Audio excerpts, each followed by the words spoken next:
है, ये पाप किया है।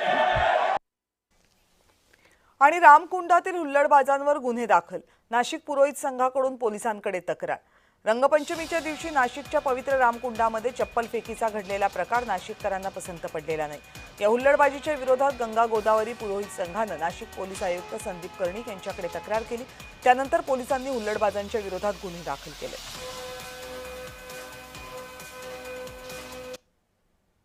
ज्या समाजकंटकांनी रंगपंचमीच्या नावाने जो धुडगूस घातलेला आहे आणि जी चप्पल फेकाफेक केलेली आहे त्याचा गंगा गोदावरी पंचकोटी पुरोहित संघाच्या वतीने अतिशय तीव्र शब्दामध्ये निषेध करीत आहे। यामुळे आमच्या सर्वांच्या भावना दुखावलेल्या आहेत। आयुक्त संदीप कर्णिक साहेब यांनी आमच्या भावनांची कदर करून त्याचबरोबर नाशिककरांच्या व सर्व धार्मिक गोदाप्रेमींच्या भावनांची कदर करून ताबडतोब गुन्हा दाखल केलेला आहे आणि संबंधितांवर कारवाई करण्याची प्रक्रिया प्रोसिजर सुरू केलेली आहे।